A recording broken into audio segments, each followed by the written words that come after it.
5,000 करोड़ रुपए के नकली दवा घोटाले की जांच चल रही थी। आरोपियों पर शिकंजा कसा जा रहा था, लेकिन इसी बीच पर्दे के पीछे एक और खेल शुरू हो गया। दावा है कि मामले को दबाने और सीबीआई जांच में राहत दिलाने के नाम पर करोड़ों रुपए की डील हुई। 3 करोड़ रुपए की मांग की गई, 1 करोड़ रुपए की पहली किस्त और फिर दिल्ली चांदनी चौक में बिछा सीबीआई का जाल। जैसे ही रिश्वत का पैसा पहुंचने वाला था, दिल्ली पुलिस क्राइम ब्रांच का इंस्पेक्टर प्रदीप सिंह परमार जांच एजेंसियों के रडार पर आ गया। अब सवाल यह है कि 5,000 करोड़ के इस बड़े घोटाले को बचाने के लिए आखिर किस किस ने अपने ओहदे का गलत इस्तेमाल किया। देश के सबसे बड़े नकली दवा घोटालों में से एक माने जा रहे करीब 5,000 करोड़ के मामले में अब एक नया और चौंकाने वाला खुलासा हुआ है। आरोप है कि इस बड़े घोटाले की जांच को प्रभावित करने और जो मुख्य आरोपी है उसे राहत दिलाने के नाम पर करोड़ों रुपए की रिश्वत का खेल चल रहा था। इस मामले में सीबीआई ने दिल्ली पुलिस क्राइम ब्रांच के इंस्पेक्टर प्रदीप सिंह परमार को गिरफ्तार किया है।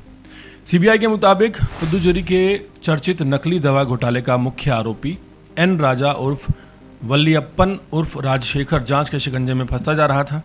इसी बीच उसने अपने खिलाफ चल रही सीबीआई जांच से राहत पाने के लिए कॉन्टैक्ट तलाशने शुरू किए। सीबीआई का दावा है कि इस दौरान उसकी मुलाकात दिल्ली पुलिस के क्राइम ब्रांच के इंस्पेक्टर प्रदीप सिंह परमार से हुई। आरोप ये भी है कि प्रदीप सिंह ने आरोपित को ये भरोसा दिलाया कि उसके सीबीआई और कुछ वरिष्ठ जो अधिकारी हैं उनसे कांटेक्ट हैं और इस मामले में मदद कर सकता है। इसके बदले में एक मोटी रकम मांगी गई। सीबीआई की एफआईआर के मुताबिक पूरे मामले को सेटल करने के लिए करीब 3 करोड़ रुपए मांगे गए। शुरुआती किस्त के तौर पर 1.5 करोड़ रुपए देने की बात हुई। जांच में यह भी सामने आया है कि 14 मई को दिल्ली के एरो सिटी इलाके में एन राजा और उसके सहयोगी राजकुमार उर्फ मदन राज और इंस्पेक्टर प्रदीप सिंह की मुलाकात हुई थी। आरोप है कि इसके बाद उन्होंने एक वरिष्ठ सरकारी अधिकारी से मिलवाया गया, जहां कथित तौर पर यह विश्वास दिलाया गया कि सीबीआई केस में उसे राहत दिलाई जा सकती है।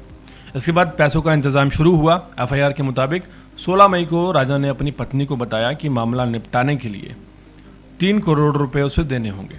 इसके बाद आरोपी पक्ष ने रकम जुटाने की कोशिश की और यह भी बताया जा रहा है कि राजकुमार उर्फ मदन राज वडोदरा गया, जहां इंस्पेक्टर प्रदीप सिंह परमार से मुलाकात कर जो रिश्वत के पैसे हैं उन्हें पहचाने के लिए एक रोड मैप बनाया गया।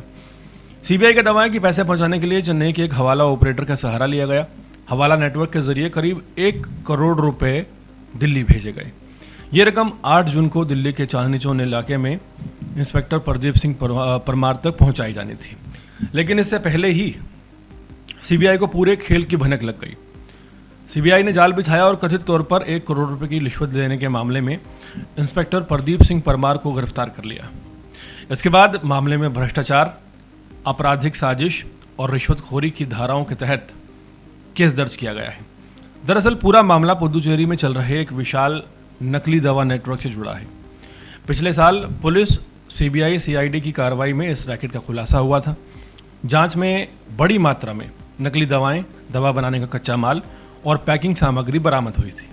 आरोप है कि ये नेटवर्क लंबे समय से नकली दवाइयां बनाकर बाजार में इनकी सप्लाई कर रहा था। मामले की गंभीरता को देखते हुए जांच बाद में सीबीआई को सौंप दी गई थी।